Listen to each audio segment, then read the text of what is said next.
Congo, Congo nde mboka, mboka ngo mokengeli koi, mboka ngo mokengeli léopard. Très bien, merci. Vous allez belé. Liboso betandu abine ke pour kolanda biso sur le lundi dans 20h10. Merci pour le respect à programme Auto Jusika. Chaque lundi à 20h10, rediffusion mardi à 8h30 à Tongo, puis vendredi à 21h, rediffusion samedi à 11h30. Merci. Puis mbote na bino ebele vous allez kolanda biso bipai biso na mokili mobimba. Puis mbote na baibaso bazali na mboka France, Londres, Canada, o boza kolanda biso, puis boza kobenga biso na nzela ya singa. Merci pour vous avez baïké à Rubenga Bisso dans le sujet de vendredi passé, tokozonga nango pour te inviter à Bisso assez à commis. Merci pour te tokoma tokosa ma transition moke na kotuna ete tango iso tout en motuna na biso tuna nani akoki kolinga Congo. Mbele yonanga to 5 tobotama na Congo démocratique te ezali bongo na mabongisia Nkolo Mozalisi.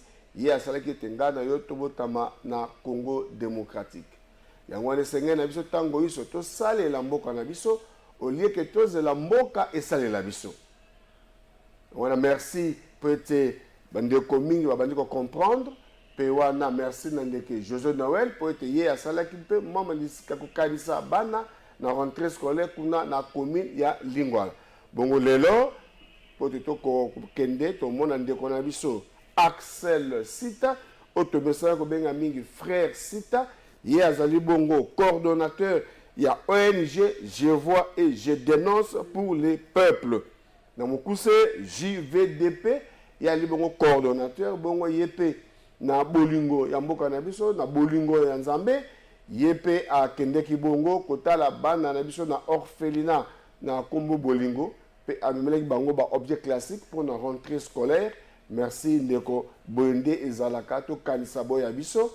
Merci Wana Raxis. Soza ile ngonanga ucheli biso elema ya Ndeko Frère Sita Bongo Tozonga.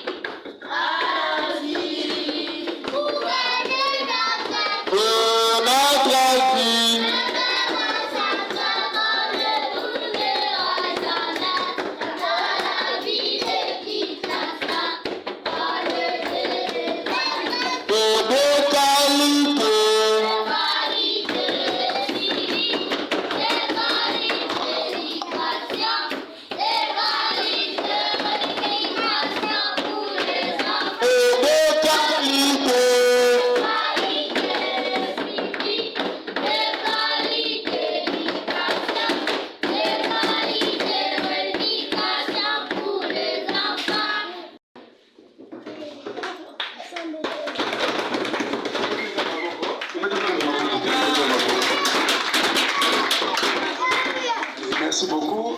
Nakatiza mazulu kumu. Na pesho kusema ipana bana. Na sisi bana ndio tunaita kwa foto pongana kile. Bana wa hoteli mahali kama foto pongana kile. Ash. Zapatela papa frère du.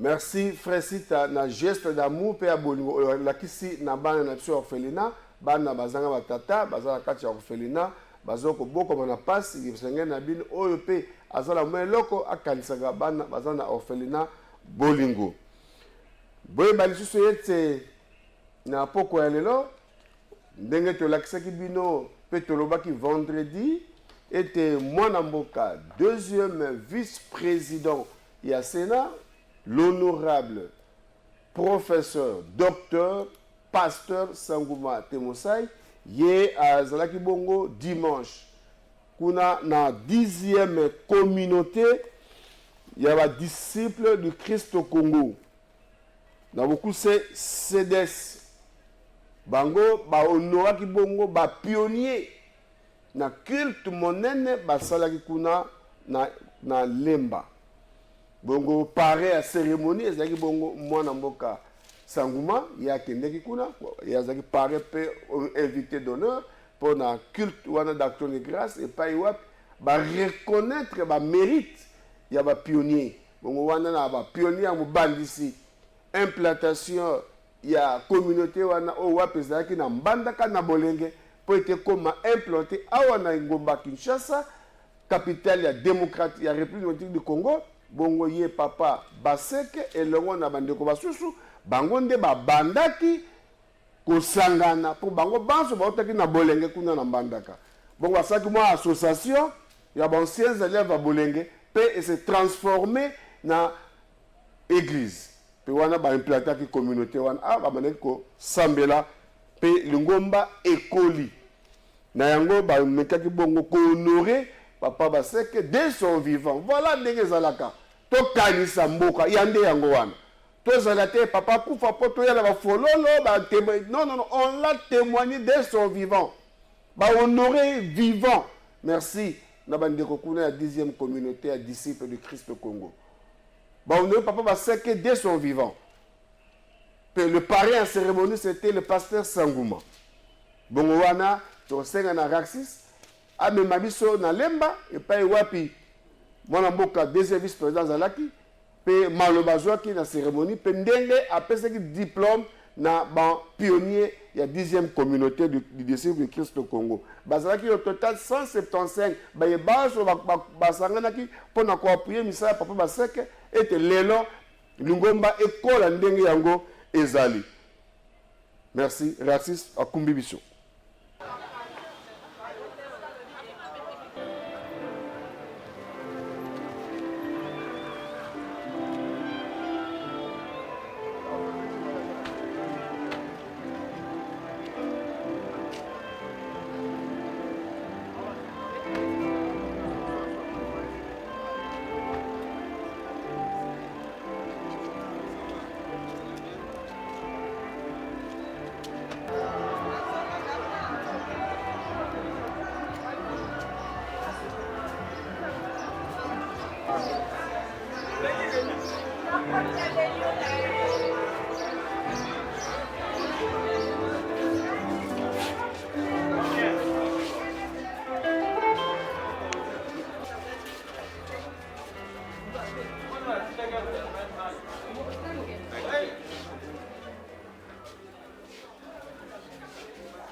Peseki andima makolele liboso na Lingomba. Liboso na bakonzi na mboka mpe na liboso na bakambi nyonso na Lingomba. Molulu ya lelo ebieni biso paso poto ya ebele konore bilombe na kondima na Église moderne ya disciple du Christ au Congo baye babanisaki misala na Lingomba awa na Kinshasa. Moto soki asali malamu esengi azala honore. Esi ya lelo tozosala elengisa bino basusu oyo basekaka bino mpona misala lobi bakoseka bino lisusu te. Bakoya bapesa bino mapamboli ya solo. Ayango tika toyoka liloba na elengiseli mpona bango mpona biso baso. Tozwi réflexion oyo na mokanda na Hébreu chapitre 11 banda na liboso te na suka me tokokende kuna te kobanga te. Ya solo toye kopesa bango maloba na félicitation mpona misala na mokama minene basaleli Lingomba na disciple awa na mboka ya Kinshasa. Ezalaki facile te, mosusu ya kobanga, mosusu ya kokima liwa, mosusu ya kotiola, mosusu ya intimidation. Biso tozali vraiment impressionné na misala exceptionnelle et très remarquable na bango résultat ya misala na bango ezali oyo. Bongo na toko resume boye. Bino baso bozali bilombe ya kondima na communauté des disciples du Christ au Congo. Mpona kondimi na bino, Nzambe akamati bino lokola bato na bosembo. Mpona misala na bino, mpe bozali baninga sok na sika oyo na bakoko tobenga bango kala, koko na Abrahama, koko na Isaka, koko na Jakobo, mpona kotosa. Mpona kondima to kondimi na bino, oyebi Abel apesaki Nzambe makonzi ya maloba koleka Kaina. Mpona kondima mpe na bino, bino mpe bopesaki makonza epai na Nzambe kati na Eglize oyo mpe ezalaki makonza ya maloba bobazomonana. Mpona kondima Enoch amataki likolo akufaki te. Mpona kondima na bino, bino mpe bowumeli mingi bino lelo kozozwa honneur oyo. Mpona kondima Noe atongaki masuwa mpo abita libota na ye. Mpona kondima na bino bilombe oyo, tala bino mpe bozali koteya maloba epai ya bato mpo babika na milimo na bango mobimba. Tala mpona kondima bana Israele bakataki ebale na motani lokola nde ezalaki ya kokauka. Bino mpe lokola bilombe ya kondima bosili kovivre miracle ndenge na ndenge kino na mbula oyo kozala. Sasa ebi tolingi ete tokita po ete tobondela mpona papa Baseke mpe na ekipe mobimba. Bongo Nzambe ye moko asala oyo ezali mpona bino baso. Merci. Yesu azwa lokumu. Makambo ezali ebele na koresime yango. Leadership ya papa Baseke ezali koseresime na maloba misala. Leadership sociologique. Azalaki leader sociologique. Azalaki leader charismatique. Azalaki leader baptisé du Saint-Esprit. Nazako sepela ko moko azalaki kulutu na ye o babandaki mpe azalaki secrétaire général. Eleki kolebe babalaka te.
Papa Seigneur Kaya.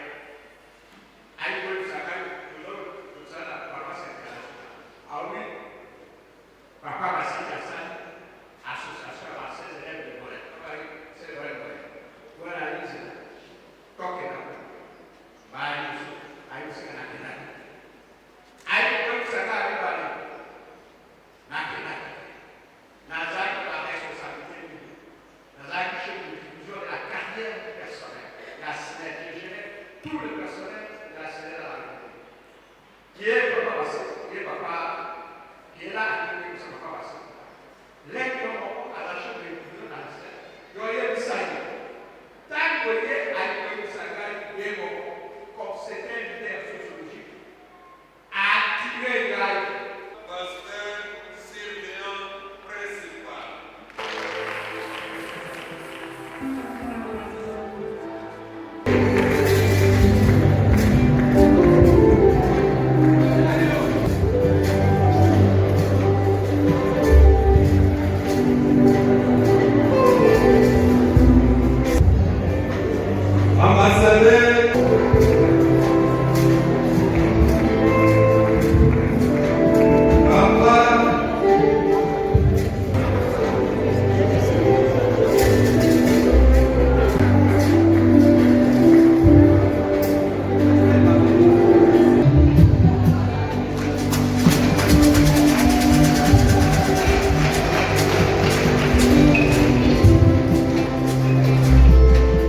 Merci Raxis, c'était vraiment émouvant.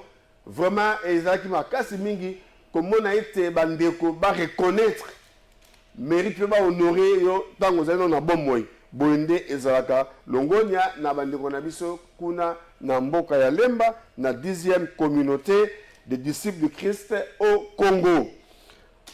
Bongo bandeko, vendredi, tosole na bino, mangimatali, polygamie.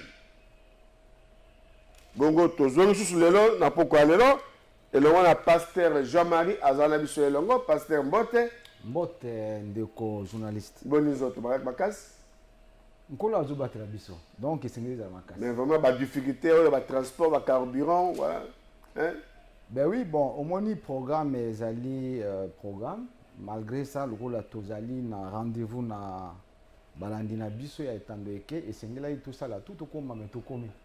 Merci. Avec la courbatie, tout vous la présent dans rendez-vous dans l'émission. Vous avez bon belé à réagir dans la singa par rapport à Maloba pasteur Azwaki vendredi pendant que tel service au matin de polygamie. Bongo na bayema so boloba ki to pasteur Azali boso na so le so awa to tuna yimi tuna obino bo pesa ki biso to tuna. Bongo ndeko pasteur bandeko va réagir belé ba bengi le tout ça n'a pas ce problème comme koyamba ba téléphone. Balobi yo le baki était to zonga na Bible na Genèse 29. Autant le Jacob à Salaki. Autobek baki tchudi ainsi de suite na na Rachel et puis bon na bon. Kasi papa oye ba été ndeko mo réagir. Hier lobi boye. Moto ya liboso le premier polygame na Biblia c'est le mec. Alors, il y a Genèse 4, 19. Genèse 4, 19. Et le bénin. Le mec prit 2 femmes. Le nom de l'une était Ada et le nom de l'autre Sheila. 2 femmes. Donc, polygamie, bandi, n'a qu'à te bander la Bible. Et le premier polygame. Comme on est, c'est monsieur le mec. Abali Adana Sheila. Réaction des amis, papa. Aujourd'hui, le mec 4. Genèse 4, 19. Ah, Genèse 4, 19. Ndeko journaliste. Omoni otuna kingai. Soki nauti na église ya Binzambe to église ya Simandako na yebisaki oke ngai nauti na communauté munene epa na biso totosaka Bible mobimba nango kobanda Genèse tina Apocalypse On a lu tout sur la Bible, qu'on banda Genèse, tin Apocalypse. Parce que Christ, azala qui n'est bandé. Il y a la parole faite chair. Ne bandeli, azala qui est longo na papa na molimo saint. Donc Dieu le Père, le Fils et le Saint-Esprit. Oyo biso na doctrine biso to baka Trinité, la Trinité. Bangombe belé baye baka Trinité tina nangote. Alors, ndenge na lobaki na persisté. Parce que baninga to bandeko basali nzambe basé belé olobaki tout à l'heure là moko ya baimboka oyo aza ko kamba aza na responsabilité na niveau ya l'état et sika biso nyonso tokotaka notamment deuxième vice-président ya Sénat azali musali nzambe eza lokola ngai to ba mususu na lingoma na biso nga na ingénieur na za pasteur okuta au-delà de la science on a ekolaki na koki jamais kokende en dehors ya lobanzambe. Et je reviens à ce que vous avez dit. Na Torobandana na Genèse 4 au lobby, makambe les mecs avant tout comme on a 19.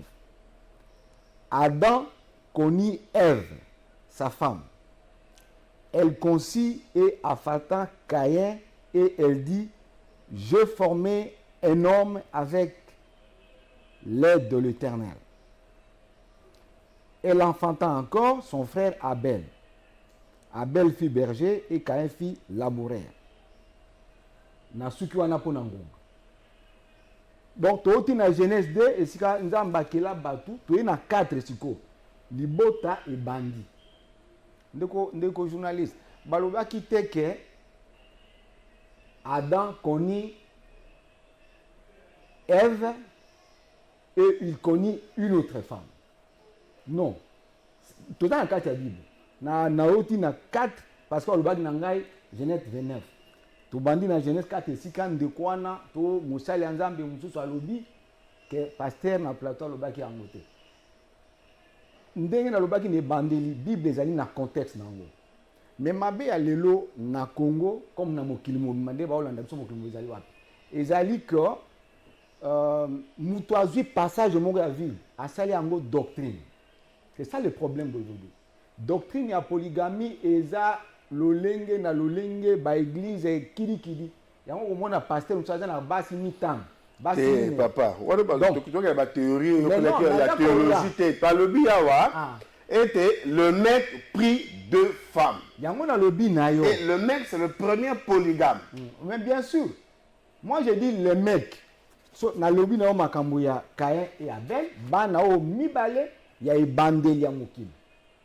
Donc c'est ça que les gens doivent comprendre. Na ebandeli ya mokili nzamba kela Adam na Ève. To baki ngomba lekaki. To esiko na mituna ba téléspectateur to lobi Ève nde abotaki mwasi ya yambo ya mokili. Oyo tozali oyo nkolo apesa Adama de Ève.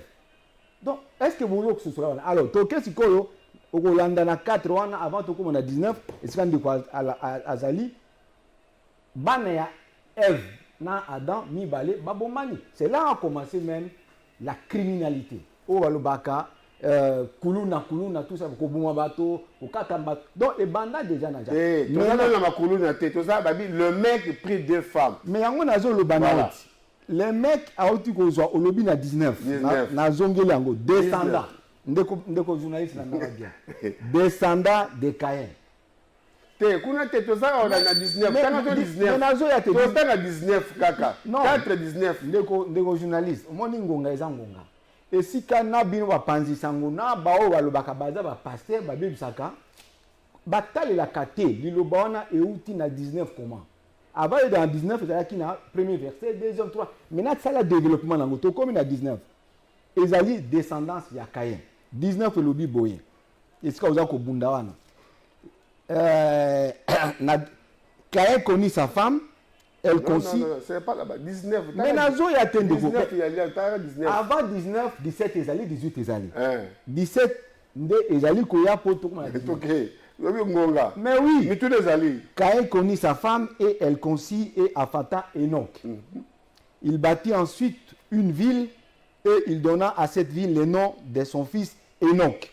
18. Enoch engendra Irad, Frad engendra Majushel, Majushel engendra Metukael, et Metukael engendra Lémec. Lémec, voilà. Et c'est quand tu allais en voir. Ouais. Lémec prit Voilà. 2 femmes. Voilà. Mais ton badin a 19. Ada et Sheila. Non, mais Ada et Sheila. Et où tu as? Et où tu as descendance, il y a Abomaki, Ndekunae, Abel. Donc c'est la rébellion.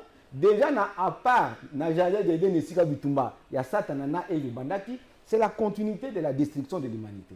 C'est la continuité de la destruction des mentalités. C'est là où le diable, maintenant, il prend possession de la chair de l'homme qui est faible. Le Bakino Binzamba est le plus grand démocrate.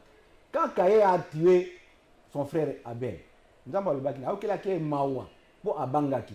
Mais les mecs a eu Basimi Balé. Mais c'est après la première coupe. Peut-être que le Bakino a Kendek na Lombango pour la Pisa. Après le génération Abel, il y a Kaye ou il y a Boumaki Ndekuna Abel, ou il y a Komatikuna, Ndeko Landanga, Bozo Landanga, pasteur, na bandimyon sur l'église. 19. Parce qu'est-ce que vous dites en Ouan? Le maître prit 2 femmes. Le nom de l'une était Adam et le nom de l'autre Tila. Adam a Fatan Jaal, et il fut le père de ceux, il fut le père de ceux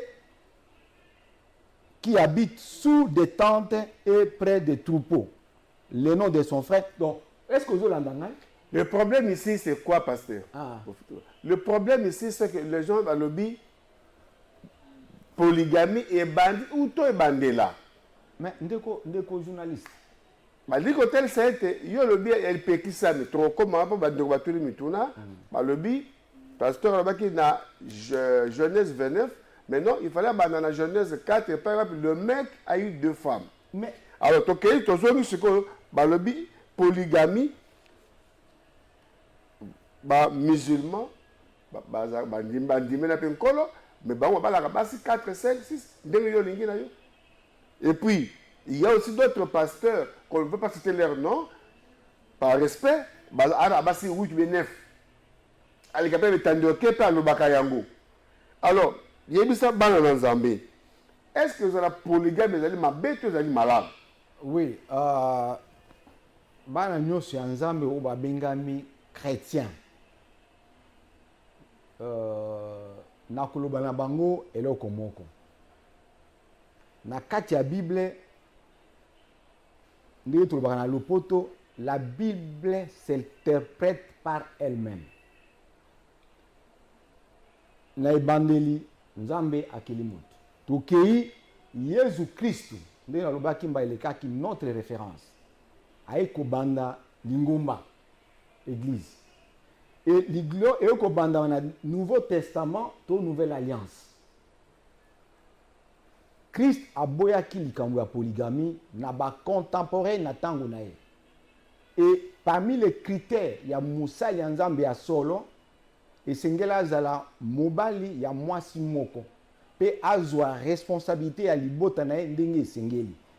C'est une des qualités des serviteurs de Dieu kobanda Christ ayaki na ba disciples ba Paul ba tout cela, c'est ce qu'ils exigeaient. Maintenant le problème ya koloba musulman et kobanda lobi awa après Ancien Testament, après l'ère chrétienne de ba musulman ba kobanda ndeko Patrice ne so que tilelo les musulmans se réfèrent toujours à l'Ancien Testament.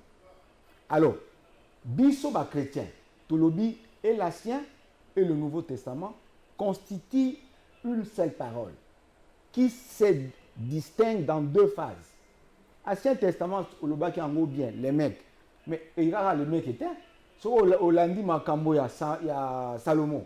Ce qu'on lundi makambo ya David. Ce qu'on lundi makambo les qui n'a un roi, 2 rois. Autres autres bateaux, la Bible basée belé, docteur en théologie tout cela. Mais moi je me réfère à ce qui a été fait ou dit au départ. C'est quoi? Un homme, une femme. Pour les musulmans. Les musulmans disent quoi? Tout comme les mecs. Ismaël, Ismaël, c'est le père des musulmans. Isaac, moi, il y a promesse et Nzambe. Isaac est resté dans la logique de son père Abraham. Maintenant, tango, moi si ami balé, oh le sika mouboule bandaki, il y a Abraham, alobi Abraham joue moi ça. Et tout ça c'est le désordre de l'homme. Et pas là où je suis en train de persister et signer pour dire au commencement il n'en était pas ainsi. Au Tuningaï, musulman, c'est leur liberté. Et ça va musulman, même dans l'ère chrétienne, il y a ceux qui prétendent être des pasteurs. Je ne dis pas que je suis l'unique pasteur, il y en a plein. Mais au regard de notre doctrine à nous nous référons aux Écritures. Ce qui a été écrit, c'est ce que nous croyons. Maintenant, là où... Ce qui a été écrit, c'est ce que nous croyons. Ouais. Mais il est écrit que le mec a pris 2 femmes. Mais bien sûr, le mec, j'ai dit, le mec en a pris. Samuel en avait, Salomon en avait autant. Et tout le monde qui a suivi après. Et même David, c'est l'homme selon le cœur de Bien Dieu. sûr. Il y a une autre femme. Donc, le problème n'est pas interdit. Non, le problème, l'interdiction, c'est-à-dire quoi? Dans le bas qui on est bandeli pour les téléspectateurs avec le respect. Libre arbitre, il y a Moutou. Et il y a certaines choses dans la volonté permissive de Dieu. Nous allons permettre Moutou, assis, ça pose ça, mais nous avons des conséquences. Voilà, maintenant, très bien. Ma conséquence, ni une polygamie qui quoi engendrer. Ah, très bien, Dégo. Rapidement, parce que tu es vieux à table. Ouais, quelles sont les conséquences de la polygamie? Si on tali Salomon, Yemoko, moi, David, Nasuka, Dieu a dit à ça, demande-moi ce que tu veux que je te donne. Salomon avait dit quoi? Je veux besoin de la sagesse. Nous avons appelé si Salomon sagesse. Et il a été béni dans toutes les dimensions financières, économiques et tout cela. Mais le coup la Satan est au côté là. Salomon, Soukana est là qui m'a béni. Et tous les restes. Mais Soukana est vanité de vanité. Mais bien sûr, mais non, il a joué de ce que Dieu lui a béni. Mais justement, il a joué, mais il a dit tout est vanité, poursuite devant. Voilà. Et c'est quand vous allez. Donc, quelle est la conséquence? La conséquence, natik nanu Genèse. Natik nanu libota ya les mecs aux autres ba na mususu. Ndeko Patrice. Lelo tozali na 21e siècle. Na mois de septembre, de bandeko ba Holanda biso, lelo tozali le 12 septembre. Na musala ngana za kusala indépendamment de la Bible, soko ke na ba cours et tribunaux, la plupart des procès ils allaient na Congo, ils allaient Libanda à Congo, ils allaient okuta kaka makambo ya bana o ya polygamie. Moi na liboso. Ya moi c'est liboso, moi c'est libé, ya mi balé, moi c'est mi ça tout. À l'absence, toi à la disparition ya papa, libota ikopanzana parce que mutu na mutu alingo. Mais ce que la kana moi simoko. Toute la famille va se réunir pour papa tikela biso boy. Na maman na biso. Alors organisons-nous de telle manière que libota est jouir na mutokia papa. Mais ce n'est pas le cas avec le monsieur polygame. C'est ça le problème, c'est une des conséquences. Deuxièmement, papa est incapable. Il y a qu'à satisfaire toutes les le la bango balini basi. Aux en a 20 femmes. Les lots alliés le boza kuna le à un moment donné, tu seras limité, tu vas t'épuiser. Ce sont les conséquences.